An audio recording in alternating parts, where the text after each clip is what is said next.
आज हम लोग ज्योग्राफी का चैप्टर 1 है ना, रिसोर्स एंड डेवलपमेंट पढ़ने जा रहे हैं। इस टॉपिक में, इस चैप्टर में हम लोग रिसोर्स के डिफिनीशन के बारे में और क्लासिफिकेशन के बारे में आज हम लोग पढ़े, है ना। सबसे पहले रिसोर्सेज क्या है यह जानना बहुत जरूरी है ना। तो resources anything that satisfied human needs, है ना। कोई भी वस्तु जो नेचर में है और हमारी आवश्यकता की पूर्ति करता है ना, हमारे काम को आसान कर देता है, उसे हम क्या कहेंगे, रिसोर्सेज है। यह बिल्कुल सिंपल डिफिनीशन है रिसोर्सेज का। Anything that satisfied human need, कोई भी चीज जो नेचर में उपलब्ध हो और हमारी आवश्यकता की पूर्ति करता हो, उसे हम रिसोर्सेज कहें, ठीक है। लेकिन इसके कुछ कंडीशन भी है।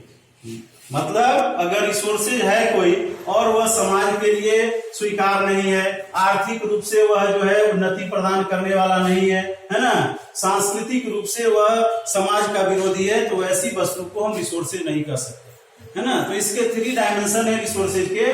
पहला है टेक्नोलॉजिकली एसेसेबल, मतलब रिसोर्सेज फ्रूटफुल तभी हो सकता है जब वह टेक्नोलॉजिकली एसेसेबल हो, मतलब हमारे पास जो तकनीक है ना, उसके आधार पर उसका निष्कर्षण किया जा सके और वह फ्रूटफुल, है ना। इससे पर्यावरण पर प्रतिकूल असर भी नहीं पड़े। दूसरा है ना, यह जो है इकोनॉमिकली फिजिबल होना चाहिए। कहने का मतलब कोई भी वस्तु रिसोर्सेज है वह तभी तक रिसोर्सेज होगी जब आर्थिक रूप से भी हमें संपन्नता की ओर ले जाए, है ना। यह इकोनॉमिकली भी फिजिबल होना चाहिए। दूसरा है अगला, कल्चरली एक्सेप्टेबल। यह रिसोर्सेज जो है समाज के कल्चर पर भी विपरीत प्रभाव नहीं डालता हो, ऐसे ही चीजों को हम रिसोर्स मान सकते हैं, है ना। ऐसी कोई वस्तु है जिसको समाज, जो सामाजिक बंधन है, जो रीति रिवाज है, उसके अनुसार वह ग्राह्य नहीं है, तो वह रिसोर्सेज नहीं हो सकता, ठीक है। तो इस तरह से हम कह सकते हैं कि रिसोर्सेज के 3 डायमेंशन हैं। यह टेक्नोलॉजिकली एसेसेबल होना चाहिए, इकोनॉमिकली फिजिबल होना चाहिए और कल्चरली जो है एक्सेप्टेबल होना चाहिए, ठीक है। मैं समझता हूं कि रिसोर्सेज के डिफिनीशन में आप लोग को कोई परेशानी नहीं होगी, ठीक है। अब हम लोग इसके दूसरे टॉपिक क्लासिफिकेशन पर जाते हैं। जनरली रिसोर्सेज को 2 भागों में बांटा गया है ना, नेचुरल रिसोर्सेज और मैन मेड रिसोर्सेज। यह जनरल क्लासिफिकेशन, लेकिन इसका विस्तृत क्लासिफिकेशन जो है वह 4 भाग में किया गया, है ना। तो सबसे पहले है on the basis of origin, है ना। ओरिजिन के आधार पर रिसोर्सेज को 2 भाग में बांटा गया। ओरिजिन के आधार पर, उत्पत्ति के आधार पर रिसोर्सेज को 2 भागों में बांटा गया। एक है बायोटिक और दूसरा है एबायोटिक। जैसा आप सभी जानते हैं, बायोटिक रिसोर्सेज वैसे रिसोर्सेज को कहेंगे जो लिविंग थिंग से प्राप्त होता है ना, जो लिविंग थिंग से जुड़ा हुआ हो, और एबायोटिक वैसे रिसोर्सेज को कहेंगे जो नॉन लिविंग थिंग से जुड़ा हुआ हो। तो अब आपके सामने एग्जांपल आ सकता है कि बायोटिक रिसोर्सेज में कौन कौन से एग्जांपल हो सकते हैं, है ना। तो प्लांट और एनिमल से जो प्राप्त रिसोर्सेज है वह सब बायोटिक है, और एबायोटिक में मिनरल्स है, रॉक है ना, उससे जो हमें वस्तुएं प्राप्त होती है, मेटल प्राप्त होता है, वह सब क्या है, एबायोटिक रिसोर्सेज, ठीक है। तो on the basis of origin resources are 2 types, biotic and abiotic, ठीक है। अब अगला हम लोग जो इसका क्लासिफिकेशन है, ऑन द बेसिस ऑफ एक्सहॉस्टिबिलिटी, है ना।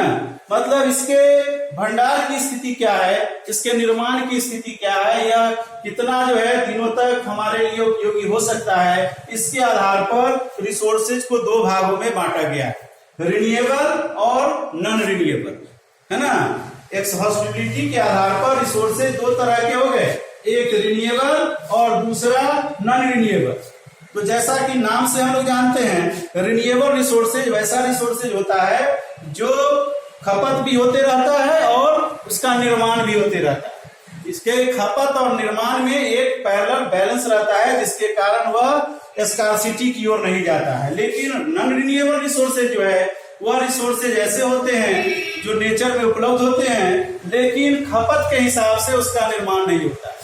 दोनों में अंतर समझने के लिए यह कभी दिमाग में नहीं रखना चाहिए कि रिन्यूएबल रिसोर्सेज रिन्यू होता है, बनता है, और नॉन रिन्यूएबल नहीं बनता है। ऐसी बात नहीं है। नॉन रिन्यूएबल रिसोर्सेज भी बनते रहते हैं, लेकिन उनके बनने का जो क्रम है, जो टाइम पीरियड है, वह बहुत लॉन्ग होता है, लाखों वर्ष लग जाते हैं ऐसे रिसोर्सेज को बनने के लिए।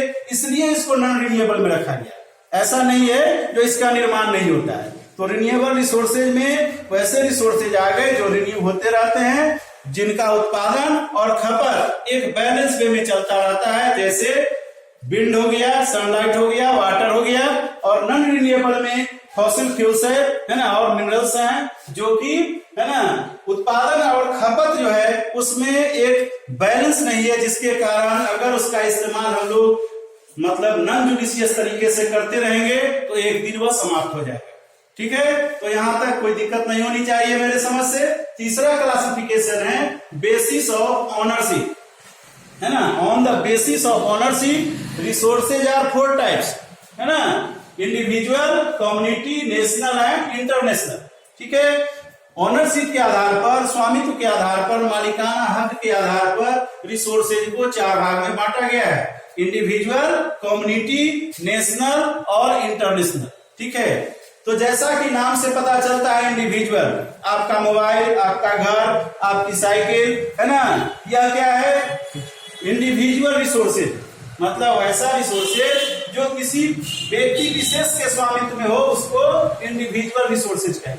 ठीक है, दूसरा है कम्युनिटी रिसोर्सेज, ऐसा रिसोर्सेज जिसमें जिस रिसोर्सेज पर उस कम्युनिटी में, उस लोकेलिटी में रहने वाले सारे लोगों का अधिकार होता है, ऐसे रिसोर्सेज को कम्युनिटी रिसोर्सेज कहा जाता है। जैसे अगर समस्तीपुर का बात करें तो समस्तीपुर का पटेल मैदान जो है, जो खेल मैदान है जहां आप लोग खेलते हैं, वह कम्युनिटी रिसोर्सेज है। उस पर किसी व्यक्ति विशेष का कोई अधिकार नहीं है ना, उस पर इस कम्युनिटी में रहने वाले सारे लोगों का अधिकार है और सभी इसका लाभ ले सकते हैं। तो कम्युनिटी रिसोर्सेज वैसे रिसोर्सेज को कहेंगे जिस पर स्वामित्व का अधिकार वहां रहने वाले सभी इंडिविजुअल का होता है। ठीक है, अगला जो रिसोर्सेज है वह है नेशनल रिसोर्सेज। ठीक है, तो अभी हम कहे इंडिविजुअल रिसोर्सेज, कम्युनिटी रिसोर्सेज, ठीक है, तो यह सब अल्टीमेटली क्या है, नेशनल रिसोर्सेज है। हमारी आपकी संपत्ति, है ना, इस देश की सीमा के अंदर जो भी रिसोर्सेज है वह सभी नेशनल रिसोर्सेज है। आप देखे होइएगा, अगर किसी सरकार की योजना के तहत सड़क बनाना हो, पुल बनाना हो, है ना, इंडस्ट्री लगाना हो, और इंडिविजुअल प्रॉपर्टी या इंडिविजुअल रिसोर्सेज का इस्तेमाल उस समय सरकार अपनी इच्छा के अनुसार कर सकती है। इस आधार पर यह बात साबित हो जाता है कि इंडिविजुअल और कम्युनिटी रिसोर्सेज भी नेशनल रिसोर्सेज के अंतर्गत आते हैं, क्योंकि इस देश की सीमा के अंदर जो भी रिसोर्सेज हैं वह सभी नेशनल रिसोर्सेज। ठीक है, अगला है इंटरनेशनल रिसोर्सेज। इंटरनेशनल रिसोर्सेज वैसे रिसोर्सेज को कहते हैं जिस पर अंतरराष्ट्रीय समुदाय का अधिकार होता है ना। कोई भी देश उस रिसोर्सेज का इस्तेमाल अंतरराष्ट्रीय संगठन के जो मतलब देखने वाले हैं उसके परमिशन से कर सकते हैं। जैसे समुद्र की सीमा, है ना, एक निश्चित सीमा के बाद, जैसे भारत 3 तरफ से समुद्र से घिरा हुआ है ना, और समुद्र में भी बहुत सारे मिनरल्स होते हैं, वह जो है मतलब मिनरल्स हाउस के रूप में जाना जाता है। तो भारत सरकार जो है अपनी सीमा जो कोस्टल एरिया है उससे मात्र जो है 19.2 किलोमीटर, है ना, वहां तक की सीमा तक अपने देश के अंतर्गत नेशनल रिसोर्सेज के तहत इस्तेमाल कर सकती है। लेकिन उसके आगे का जो पार्ट है वह इंटरनेशनल रिसोर्सेज के अंतर्गत है ना। तो अगर समुद्र में कहीं भारत सरकार को कुछ रिसर्च करना है ना, कोई मिनरल्स निकालना है, तो अंतरराष्ट्रीय संगठन के सहयोग से, उसके परमिशन से वह ऐसा काम कर सकती है। तो जो रिसोर्सेज किसी देश की सीमा के अंतर्गत नहीं है, समुद्र तट में वह 19.2 किलोमीटर से आगे है, तो ऐसे सारे रिसोर्सेज किसके अंतर्गत आएंगे, इंटरनेशनल रिसोर्सेज के अंतर्गत। ठीक है, इस तरह से ओनरशिप के आधार पर रिसोर्सेज 4 तरह के हैं, इंडिविजुअल, कम्युनिटी, नेशनल और इंटरनेशनल। ठीक है, यहां तक कोई दिक्कत नहीं होनी चाहिए। आपका जो भी सवाल होगा उसे आप जो है ना नोट करके रखेंगे, अगले घंटी में आपको बताया जाएगा। ठीक है, अगले सेशन में उसे सॉल्व किया जाएगा। अब है चौथा क्लासिफिकेशन है on the basis of status and development, है ना। स्टेटस एंड डेवलपमेंट के आधार पर, है ना, डेवलपमेंट के स्टेटस के आधार पर रिसोर्सेज को 4 भाग में बांटा गया। एक है पोटेंशियल, दूसरा डेवलप, तीसरा स्टॉक और चौथा रिजर्व, है ना।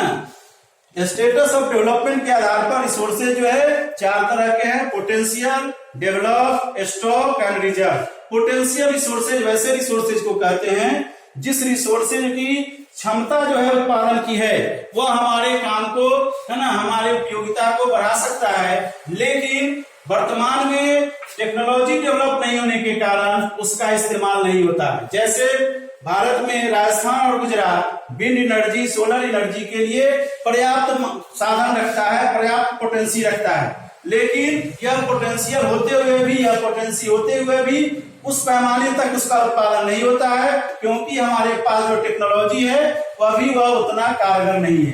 तो इस तरह से जो भी रिसोर्स के रूप में पहचानी गई है, लेकिन टेक्नोलॉजी के अभाव के कारण उसका इस्तेमाल उसके पोटेंशियल के अनुसार नहीं होता है, उसको पोटेंशियल रिसोर्सेज कहते हैं।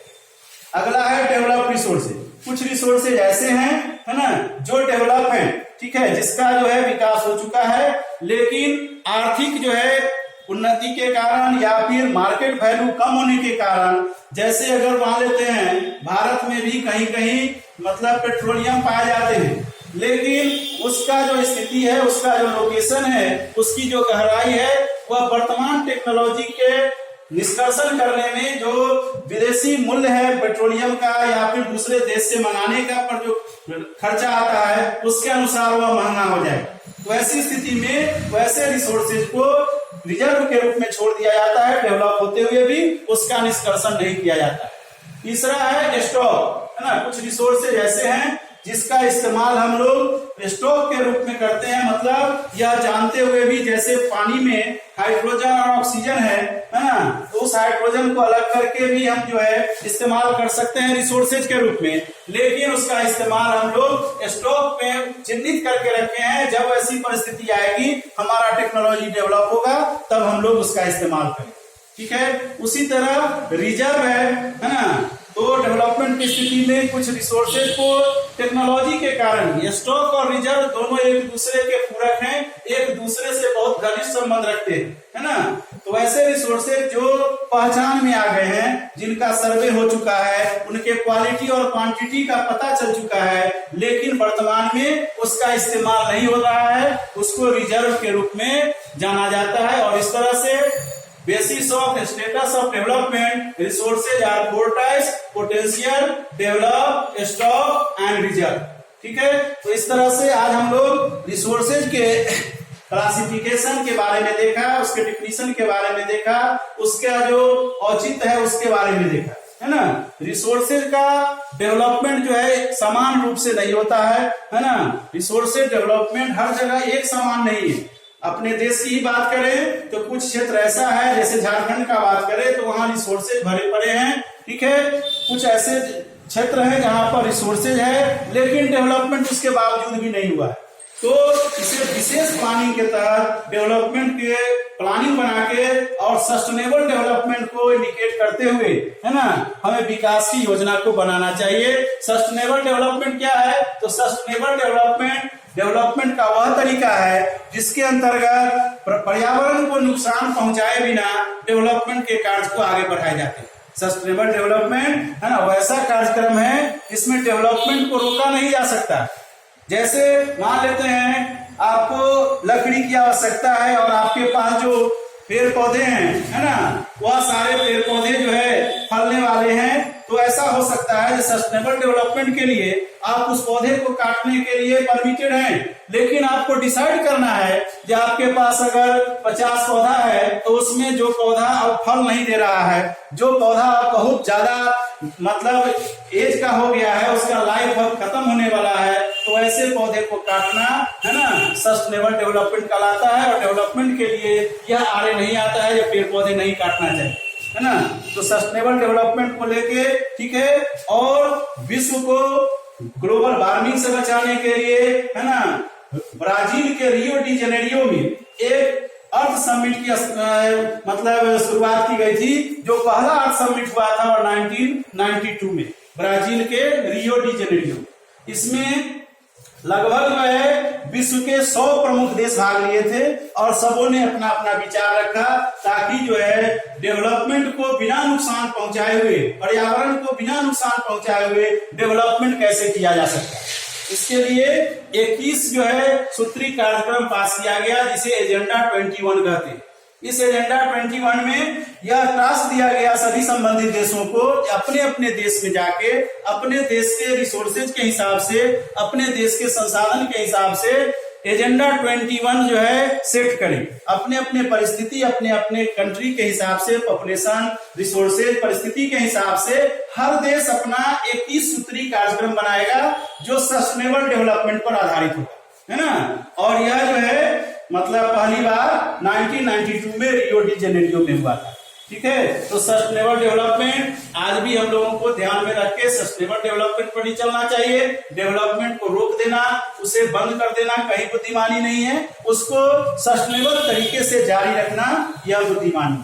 ठीक है, तो आज के लिए इतना ही, है ना। अगले दिन हम लोग अगले सेशन में फिर इसके बारे में और विस्तार से देखें।